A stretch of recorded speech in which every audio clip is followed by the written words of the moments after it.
तो सब कुछ खुला है, स्कूल कब खुलेंगे? देश भर में स्कूल खुल रहे हैं, तो फिर देश की राजधानी दिल्ली में स्कूल खोलने में दिक्कत क्या है? हालांकि आज दिल्ली से अच्छी खबर आई है। दिल्ली सरकार की एक्सपर्ट कमेटी ने स्कूल खोलने की सिफारिश कर दी है।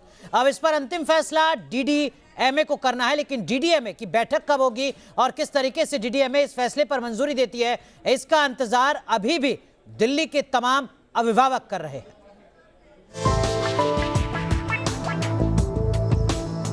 देश में कोरोना की दूसरी लहर का कहर धीरे धीरे कम होता जा रहा है, जिसके बाद ज्यादातर राज्यों में पाबंदियों में ढील दी जा रही है। हालांकि संभावित तीसरी लहर की आशंका को देखते हुए कुछ सावधानियां भी बरती जा रही है। इन सब के बीच कई राज्यों में स्कूल कॉलेजों को भी फिर से खोला जा रहा है। दिल्ली की केजरीवाल सरकार भी चाहती है कि दिल्ली में स्कूल फिर से खोले जाए।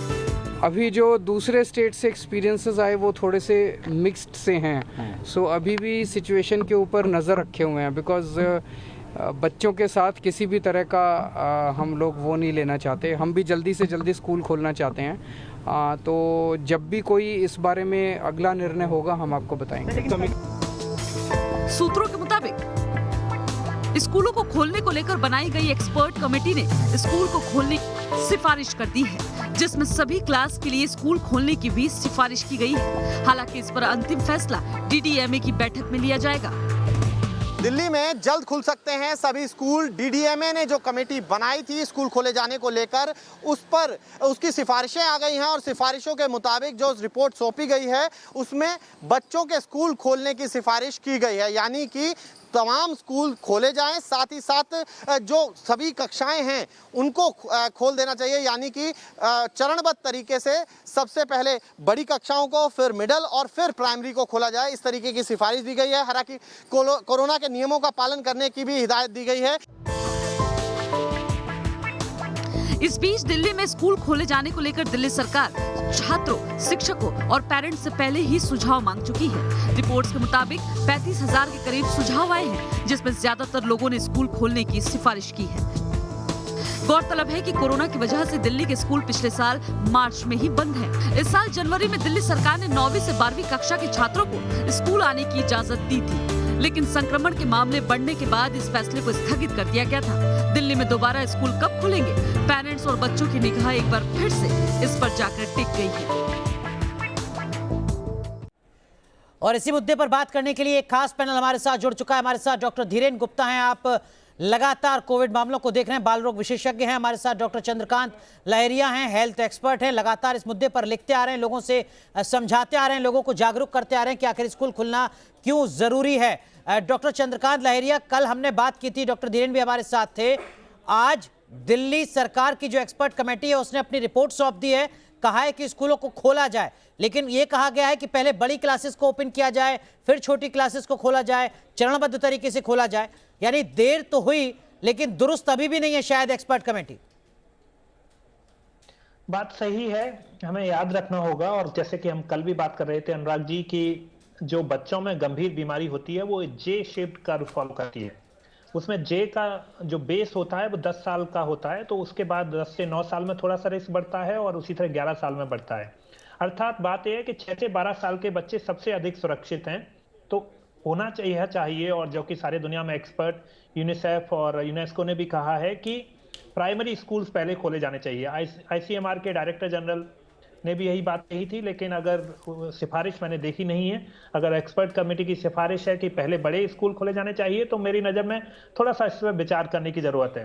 दूसरी बात हमें याद रखनी होगी, लेकिन डॉक्टर चंद्रकांत, माफ कीजिएगा मैं आपको रोक रहा हूं सर। जब आप जैसे तमाम एक्सपर्ट, डॉक्टर धीरेन जैसे तमाम एक्सपर्ट, पूरी दुनिया के एक्सपर्ट लगातार कह रहे हैं कि छोटे बच्चों के भी स्कूल खोले जाने चाहिए, फिर ये कौन सी रॉकेट साइंस वाली एक्सपर्ट कमेटी होती है जो सिफारिश कुछ अजीबोगरीब देती है? अब देखिए, इसके बारे में तो मैं नहीं कह सकता, लेकिन याद रखना होगा। और जो एक महत्वपूर्ण बात है वो यह है कि जो सबसे ज्यादा नुकसान होता है वो पहली शुरुआत की कक्षाओं के बच्चे का होता है। जब अगर बच्चे गिनती नहीं जानते हैं, जो वो पहले दूसरे दर्जे में सीखते हैं और पढ़ना नहीं जानते हैं, तो उनके लिए ऑनलाइन क्लासेज का कोई महत्व नहीं। जबकि बड़े बच्चे तो फिर भी ऑनलाइन क्लासेज ले सकते हैं, तो इसलिए प्राथमिक विद्यालयों को पहले प्राथमिकता देनी चाहिए थी। दूसरी बात याद रखने की है कि जो छोटे बच्चे होते हैं उनके लिए स्क्रीन टाइम का मतलब हुआ कि मोबाइल पर या कंप्यूटर पर कितनी देर बच्चे पढ़ाई कर सकते हैं, वो कम होता है। बड़े बच्चों के लिए स्क्रीन टाइम अधिक होता है।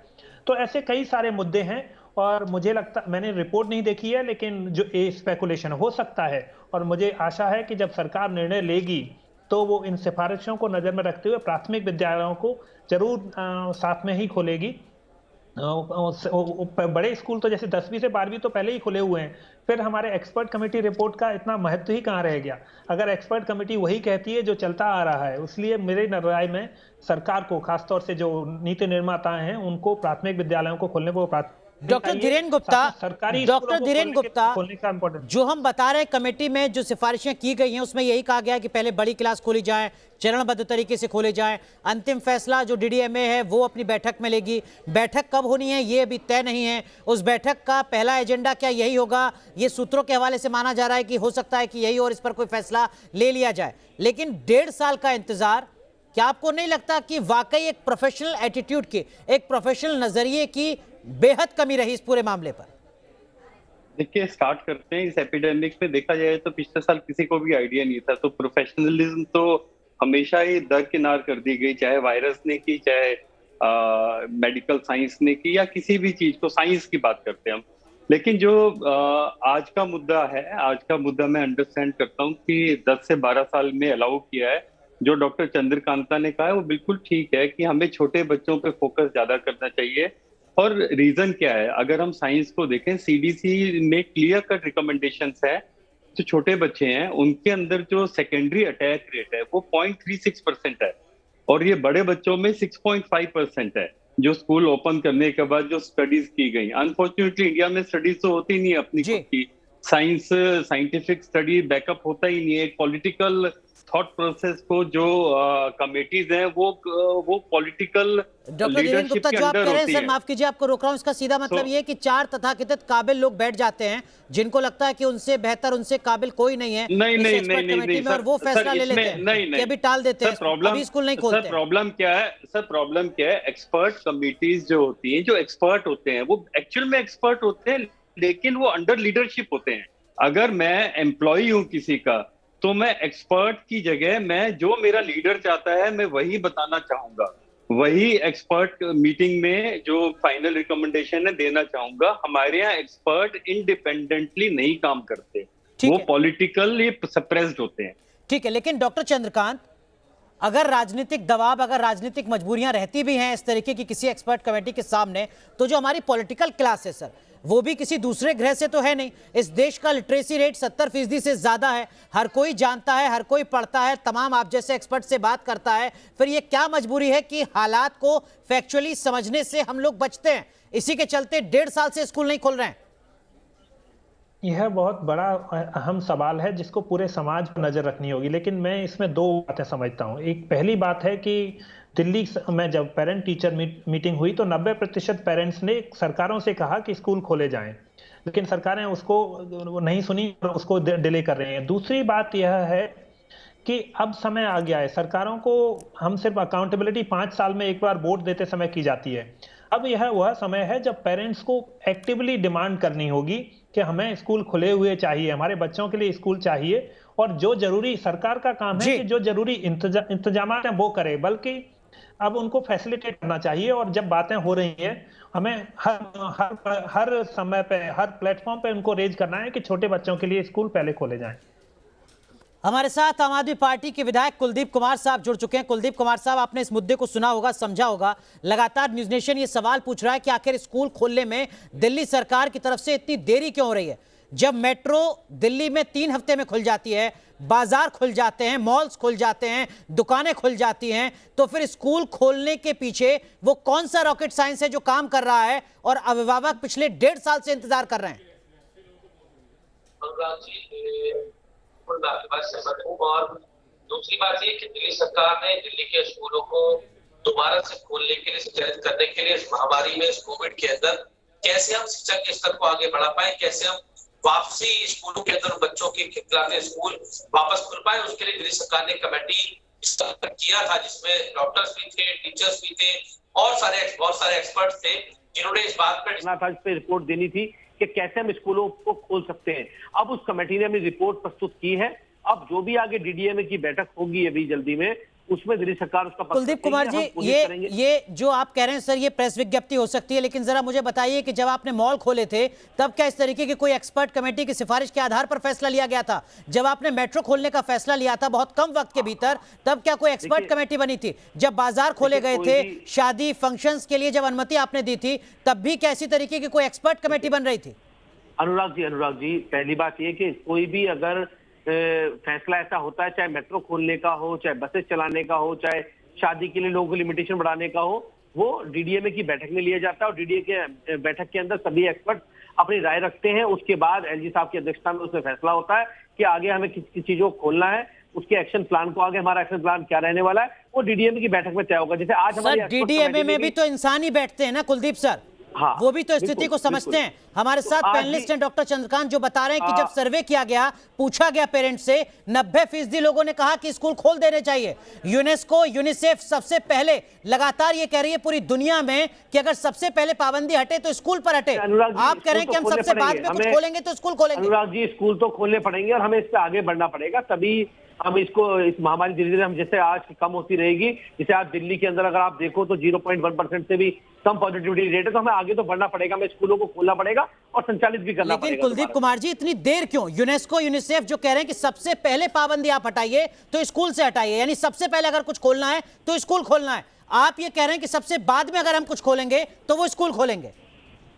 नहीं, देखिए, ये बच्चों के स्वास्थ्य से जुड़ा हुआ मसला है और मुझे लगता है कि स्कूल में बहुत सारे बच्चे एक संख्या में, बहुत बड़ी संख्या के अंदर आते हैं और ये उनके स्वास्थ्य से जुड़ा हुआ मसला। अगर सरकार या कोई भी कमेटी को फैसला देती है, बच्चों के हित में देती है, और मुझे लगता है कि अब कमेटी ने अगर ये फैसला दिया है तो उन्होंने आज की कुलदीप जी, आप विधायक हैं, चुने हुए प्रतिनिधि, मैं आपसे उम्मीद करता हूं कि कमेटी में जो तमाम एक्सपर्ट्स हैं उनको बताइएगा। सर, चंद्रकांत जी ने पूरी रिसर्च के साथ बताया है किस तरीके से दुनिया के 1-2 नहीं बल्कि 170 देशों में स्कूल खुल रहे हैं। कई देश तो ऐसे थे जहां पर जब कोरोना अपने पीक पर था तब भी स्कूल बंद नहीं किए गए थे। ये जो खतरा लगातार बताया जा रहा है कोरोना के नाम पर और बच्चों को स्कूलों से दूर रखा जा रहा है, ये वाकई एक्सपर्ट कमेटी है? ये वाकई वो काबिल लोग हैं जो जानते हैं कोरोना को? ये बड़ा सवाल है। अनुराग जी, इस बात में कोई दोहराई नहीं है कि निश्चित रूप से बच्चों का बहुत बड़ा नुकसान हुआ है और मुझे लगता है कि इस कोविड के समय में जिन बच्चों के पास ऑनलाइन क्लासेस के लिए मोबाइल भी नहीं थे, उन लोगों को बहुत बड़ा लॉस इसमें हुआ है और इसको भरपाई करना बड़ा मुश्किल है। धीरे धीरे इसको भरपाई करना पड़ेगा, तभी हम इससे आगे बढ़ पाएंगे। 1 महीने अगर बच्चा स्कूल से दूर रहता है सर, तो स्टडी बताती है कि वो बच्चा 2 महीने पीछे पहुंच जाता है। 1.5 साल से स्कूल नहीं खुल रहा है, 1.5 साल से ज्यादा लंबा वक्त हो चुका है। कैसे इस भरपाई को पूरा करेंगे सर? और आपको लगता है कि टीचर भरपाई पूरी कर देंगे? उस बच्चे पर क्या बीतेगी, उसके पेरेंट्स पर क्या बीतेगी? वो गरीब बच्चे जो मिड डे मील से अपना जो कुपोषण है उसको खत्म करते हैं, उन पर किस तरीके का संकट है? आप जरा पंक्ति के उस आखिरी व्यक्ति को भी समझिए। कुलदीप जी, बिल्कुल अनुराग जी, उसी बच्चे की हम बात कर रहे हैं जिसके पास शायद ऑनलाइन क्लासेस लेने के लिए मोबाइल तक भी नहीं है। अगर किसी के पास है भी, मैक्सिमम दिल्ली सरकार के स्कूलों में तो ऐसे बच्चे पढ़ते हैं जिनके पास मोबाइल भी नहीं है, उनके परिवार में 4-4 बच्चे हैं, घर में एक ही मोबाइल है, वो ऑनलाइन क्लासेस भी ले पा रहे हैं। तो इसलिए हम इस जो एक्सपर्ट ने अपनी राय रखी है, इसको डीडीएमए की मीटिंग में रखेंगे। हमें उम्मीद है कि दिल्ली के स्कूल जल्द खुलेंगे। कुलदीप जी, आप चुने हुए जनप्रतिनिधि हैं सर उस पार्टी के जो सत्ता में है दिल्ली में। 170 से ज्यादा देशों में स्कूल लगातार खुल रहे हैं, उन देशों में भी जहां कोरोना अपने पीक पर था। हमारे देश में कोरोना का कहर सीरो सर्वे बताता है 60% बच्चों पर रहा है। कैजुअलिटी कोरोना के चलते जो बच्चों की रही है वो ना के बराबर है। डायरिया और डेंगू से कहीं ज्यादा मौत हो जाती है इस देश में। राहत की बात है कि कोरोना का उस तरीके का कहर नहीं दिखा है, हालांकि हर मौत अफसोसजनक है। ये तमाम आंकड़े मैं आपको इसलिए बता रहा हूं, इन आंकड़ों को सुनने के बाद कि आपको भी एहसास होता है कि जो एक्सपर्ट कमेटी है वो सही तरीके से मूल्यांकन नहीं कर पाई हालात का। वो नहीं समझ पाए कि कोरोना में दरअसल में क्या करना है और क्या नहीं करना है। अनुराग जी, मुझे लगता है कि अब तो जो भी कमेटियां बनती हैं, जो भी कमेटी होती है, वो मुझे लगता है वो जो हालात उस समय के मौजूदा होते हैं उनके ऊपर वो रिसर्च करते हैं, उनका आकलन वो करते हैं। सर, मैं हालात ही आपको बता रहा हूँ। स्वीडन में एक भी दिन स्कूल बंद नहीं हुआ। मैं किसी एक्सपर्ट कमेटी के आज भी कुलदीप जी देश के 1 दर्जन से ज्यादा राज्यों में स्कूल खुले हुए हैं या खुलने वाले हैं। अभी ये तय नहीं है कि कमेटी की बैठक कब होगी। अनुराग जी, जल्दी डीडीएमए की बैठक होगी। मुझे लगता है कि हमें दिल्ली सरकार को, जो डीडीएमए की बैठक होगी उसमें दिल्ली सरकार अपना पक्ष रखेगी। हमें उम्मीद है कि दिल्ली के बच्चों के स्कूल जल्दी खुलेंगे, स्कूल जल्दी खुशहाल होंगे। देखिए, एक्सपर्ट कमेटी की काबिलियत पर मुझे अभी भी शक है कुलदीप जी, हो सकता है आप मेरी बात से सहमत ना हो। डॉक्टर चंद्रकांत, डॉक्टर धीरेन गुप्ता जो लगातार कोविड का मुकाबला कर रहे हैं, लोगों का इलाज कर रहे हैं, वो बता रहे हैं कि जो सबसे छोटे बच्चे हैं उनके स्कूल, उनकी क्लास तो सबसे पहले खोली जानी चाहिए। जो रिपोर्ट सामने आ रही है उसमें कहा जा रहा है कि नहीं, जो सेकेंडरी क्लासेस हैं पहले उनको खोलिए, चरणबद्ध तरीके से फिर नीचे तक पहुंचेंगे। अभी भी जो आपकी काबिल कमेटी है वो उल्टा काम कर रही है।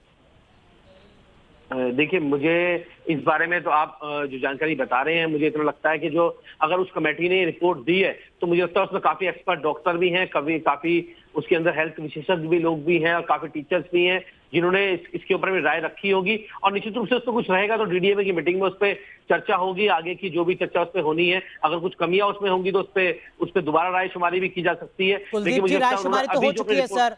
डॉक्टर चंद्रकांत ने बताया 90% पेरेंट्स चाहते हैं कि स्कूल खोल दिए जाएं। सिर्फ दिल्ली नहीं, दिल्ली एनसीआर में भी इस तरीके के सर्वे जो हुए हैं वहां पर भी लगभग इतने ही बड़ा आंकड़ा है जो कह रहा है कि स्कूल खोल दिए जाएं। देखिए, मैं चंद्रकांत जी की बात को बिल्कुल डिनाई नहीं कर रहा, मैं उनकी बात सहमत हूँ। अगर उन्होंने पेरेंट्स की राय ली होगी तो आज हर पेरेंट्स चाहता है, मैं भी एक पेरेंट्स होने के नाते चाहता हूँ कि मेरी बेटी भी स्कूल जाए, दूसरे लोग भी चाहते हैं। 1.5 साल का इंतजार क्यों सर? ये 1.25 साल तक पेरेंट्स और स्टूडेंट्स की करियर की बर्बादी क्यों? सवाल ये। और अभी भी डीडीएमए की बैठक होगी, ये तय नहीं है कब होगी बैठक। देखिए, आपको पता है कि सारे जो भी रूल्स होते हैं वो डीडीएमए की बैठक में तय होते हैं। डीडीएमए की बैठक में तय किया जाता है कि उसका आगे का प्लान क्या प्लान होगा, कैसे स्कूल खोले जाएंगे, कैसे हॉस्पिटल, उसके बाकी चीजों को आगे बढ़ाया जाएगा, मेट्रो कैसे खोली जाएगी, और जो वहां तय होता है बाकी वो चीज दिल्ली में खुलती रहती है। और मुझे लगता है कि अब अगर बैठक होगी तो दिल्ली सरकार अपना पक्ष रखेगी और निश्चित रूप से दिल्ली के स्कूल दोबारा खुलेंगे। कुलदीप जी, क्या आपको नहीं लगता कि जब यूनिसेफ, यूनेस्को, WHO, ICMR, इस तरीके के तमाम राष्ट्रीय अंतर्राष्ट्रीय संगठन लगातार कहते रहे कि स्कूलों को खोला जाना चाहिए, कोई किसी तरीके की समस्या नहीं है, तब दिल्ली सरकार फैसला कर रही थी बाजार पर, हाट पर, मॉल पर, मेट्रो पर, बस पर, ये कहीं विरोधाभासी है? आपकी जो भी एक्सपर्ट कमेटी है वो चीजों को समझ नहीं पाई बेहतर तरीके से, आप मान रहे हैं इस बात को? देखिए, मुझे लगता या तो यूनिसेफ, यूनेस्को को काबिल मान लीजिए या अपनी एक्सपर्ट कमेटी को काबिल मान लीजिए। आप समझिए, मुझे लगता है यूनिसेफ, यूनेस्को के भी जो भी उन्होंने कहा होगा उसको भी कमेटी ने जरूर कंसिडर किया होगा, उनकी बातों को भी जरूर ध्यान दिया होगा, ध्यान में रखे ही कमेटी ने फैसले लिए होंगे उनकी बात को। अब उन्होंने यूनिसेफ ने या यूनेस्को ने किस सिचुएशन को देखते हुए WHO ने फैसले लिए होंगे, किस राज्य के लिए दिए होंगे या किस। ठीक है डॉक्टर चंद्रकांत, थोड़ा संक्षेप में सर अगर आप विधायक जी को बता दें, क्या दिल्ली की expert committee UNICEF, UNESCO, ICMR, WHO इनकी बात को मान रही है, इनकी बात को फॉलो कर रही है? देखिए, सबसे पहली बात है कि हमें याद रखना होगा कि मैं मानता हूं कि एक्सपर्ट्स ने जो भी एविडेंस देखा होगा उसके आधार पर निर्णय लिया है, लेकिन बात आ जाती है कि अगर हमारे पास एक्सपर्ट कमेटी की रिपोर्ट है तो हमें इतने महीने पहले ही निकल चुके, क्विकली उस पर एक्शंस लेने की जरूरत है, पहली बात। दूसरी बात है, सरकारों के हाथ में काफी कुछ होता है, एक्सपर्ट अपना रिकमेंडेटरी नोट देते हैं, लेकिन जैसे माननीय मुख्यमंत्री, शिक्षा मंत्री और बाकी विधायक हैं, चुने हुए विधायकों के हाथ में इतना कुछ होता है कि वो सही मुद्दे लोगों के सामने लाएं। अगर एक्सपर्ट कमेटी कहती है कि सारी क्लासेज के लिए स्कूल खुलने चाहिए और उनका एक पर्टिकुलर विशेष वो है, तो बाकी एक्सपर्ट्स भी हैं वो बता रहे हैं कि प्राथमिक विद्यालय, भारत सरकार के Indian council of medical research के डायरेक्टर जनरल ने कहा है कि प्राथमिक स्कूल पहले खुलने चाहिए, और हम सुनते आ रहे हैं तो उन एविडेंस को भी इस्तेमाल करने की जरूरत है। कुलदीप जी, सब कुछ भी किया जाए, सबसे महत्वपूर्ण बात यह है कुलदीप जी, अगर आप समझ पा रहे हैं सर, देखिए तो उस पर इस चर्चा में हमने बाकी राजनीतिक दलों के प्रवक्ताओं को नहीं रखा, एक्सपर्ट्स को रखा है, और चूंकि सरकार की नुमाइंदगी आप कर रहे हैं इसलिए आपको रखा है। और सवाल यहां पर दिल्ली सरकार की इस फैसले पर है, वो दिल्ली सरकार जो क्लेम करती है कि एजुकेशन तो उसके सबसे पहले एजेंडे में है, वही दिल्ली सरकार एजुकेशन को लेकर फैसला नहीं ले पा रही है पिछले 1.5 साल से। अनुराग भाई, ऐसा है कि जो भी मैंने फिर कहा, अगर चंद्रकांत जी का इसमें कुछ कहना है कि भाई पहले हायर जो क्लास के स्कूल हैं उन बच्चों को जो प्ले स्कूल्स हैं, मतलब छोटे नर्सरी KG के हैं बच्चे हैं, प्राइमरी के सेक्शन के, उनको पहले बुलाया जाए स्कूल में, बाद में उनको बुलाया जाए, तो मुझे लगता है कमेटी ने जो भी फैसला लेगी उसके ऊपर वो डीडीएमए की बैठक में आ जाएगा। अभी डीडीएमए की बैठक में आएगा, उस टाइम की पॉइंट इसमें कंसिडर करें। अगर ये WHO का हवाला दे रहे हैं या यूनिसेफ का हवाला दे रहे हैं, आपसे 2 चीजें समझता हूं सर, मैं उम्मीद करता हूं कि आप ईमानदारी से जवाब देंगे।